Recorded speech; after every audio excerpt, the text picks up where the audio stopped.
নাম অনুরাধা, আর আমি একজন অমুসলিম। আমি আপনাকে একটা প্রশ্ন করতে চাই যে আমার বড় বোন, তিনি নামাজও পড়তেন এবং রোজাও রাখতেন, কিন্তু উনি মারা গেছেন। তাহলে আল্লাহ কি ওনাকে মাফ করবেন? আপনি বলছেন যে আপনার দিদি মানে বোন নামাজও পড়তেন, রোজাও রাখতেন, তিনি কি মুসলিম ছিলেন? জি না, হিন্দু। হিন্দু ছিলেন। হিন্দু থাকা অবস্থায় উনি নামাজ পড়তেন কিভাবে? যেভাবে ইসলামে পড়া হয় সেভাবে নাকি অন্যভাবে? ইসলামের জন্যই তো পড়তেন, কিন্তু তিনি কলমা পড়তে পারেননি এবং ইসলাম ধর্ম গ্রহণ করতেও পারেননি।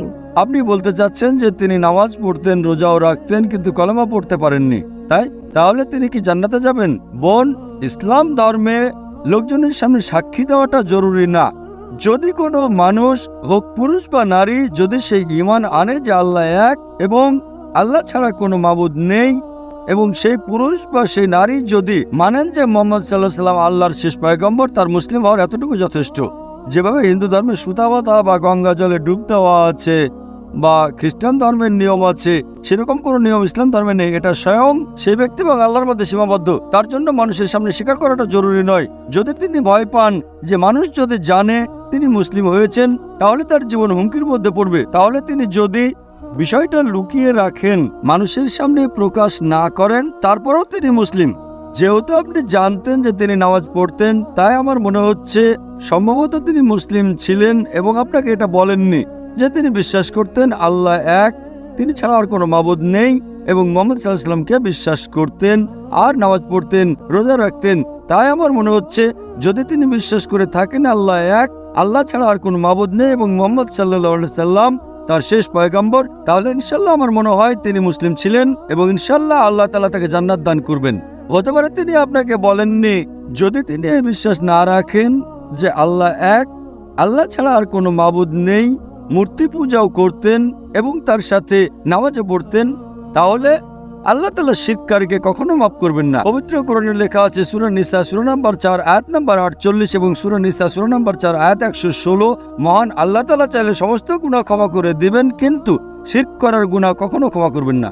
আমি আপনার বোনকে চিনি না, কিন্তু বুঝতে পারছি, আমার মনে হয় হতে পারে এই সম্ভাবনায় বেশি এটাই হতে পারে যে তিনি আল্লাহকে বিশ্বাস করতেন, আল্লাহ রাসূলকে বিশ্বাস করতেন, এবং যদি তিনি আল্লাহ রাসূলকে বিশ্বাস করেন এবং আল্লাহকে বিশ্বাস করেন, মূর্তি পূজা না করে থাকেন, নামাজ পড়েন, রোজা রেখে থাকেন, তাহলে ইনশাআল্লাহ তিনি জান্নাতে যাবেন। বোন, আপনাকে প্রশ্ন করতে চাই, আপনি কি বিশ্বাস করেন আল্লাহ এক? জি করি। এক খোদা বিশ্বাস করেন? জি করি। আপনি কি মূর্তি পূজা করেন?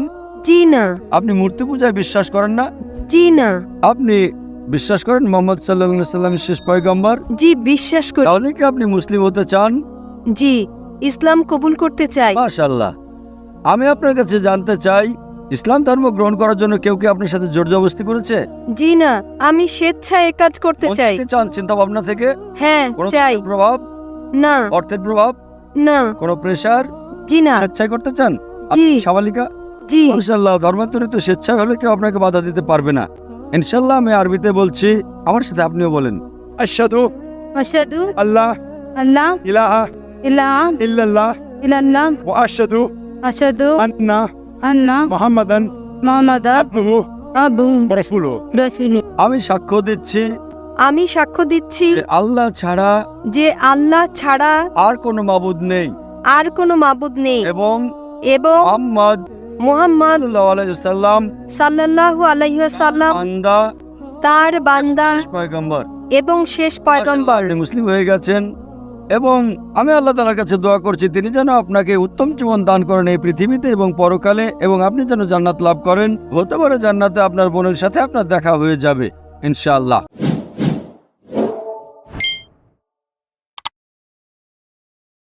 প্রশ্ন হলো, আপনাদের ইসলাম ধর্মে বহু বিবাহর অনুমতি দেওয়া হয়েছে, কিন্তু আপনি যদি অন্য ধর্ম দেখেন, খ্রিস্টান, হিন্দু ধর্ম, বৌদ্ধ ধর্ম, তাদের ধর্মে বহু বিবাহ নেই। প্রশ্ন হলো, ইসলাম ধর্মে কেন বহু বিবাহ দেওয়া হলো? Thank you.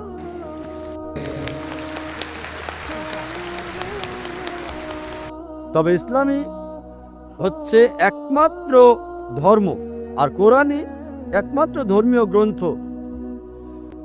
এই পৃথিবীর বুকে যেটা বলছে একটা বিয়ে করতে। কোনো ধর্মগ্রন্থ নেই কোরআন ছাড়া। আমি তুলনামূলক ধর্মতত্ত্বের ছাত্র, যেটা বলছে যে একটা বিয়ে করো। একটা অনুচ্ছেদ নেই বাইবেলে, ভগবদ্গীতাতেও নেই, বেদেও নেই, যেটা বলছে একটা বিয়ে করতে কোরআন ছাড়া। যদি আপনারা হিন্দু ধর্মগ্রন্থ রামায়ণ পড়েন, শ্রীকৃষ্ণ মহাভারতের মতে তার কতজন স্ত্রী ছিল? 16,108 জন। তাহলে মুসলিমরা কেন 4টা করতে পারবো না? সমস্যা কোথায়? শ্রীকৃষ্ণের যেখানে স্ত্রী ছিল 16,108 জন, আমাদের 4 জন হলে সমস্যা কি?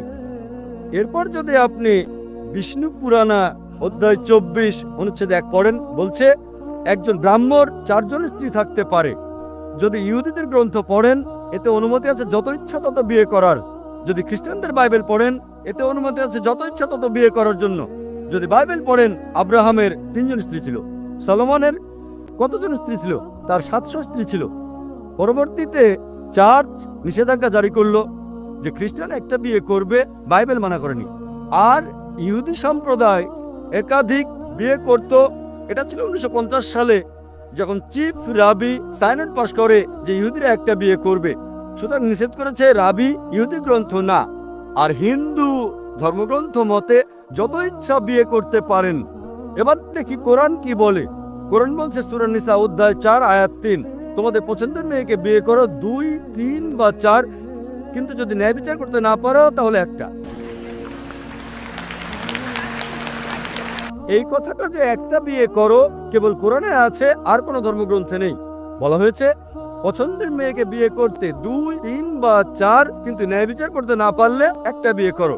আর কেউ যদি একের অধিক বিয়ে করতে চায়, কোরআনের দেওয়া একটা শর্ত হলো ন্যায় বিচার করা। যদি সমান আচরণ করতে না পারো, একটা বিয়ে করতে হবে। এখন কি কারণ, যুক্তিসঙ্গত কারণ একজন ভাবতে পারে কেন ইসলাম পুরুষকে একের অধিক বিবাহ নির্দিষ্ট করেছে? অনেক অমুসলিম মনে করে এটা ফরজ, বাধ্যতামূলক। এটা বাধ্যতামূলক নয়, অতিরিক্ত। এটা ফরজ না। আশা করি উত্তরটা পেয়েছেন।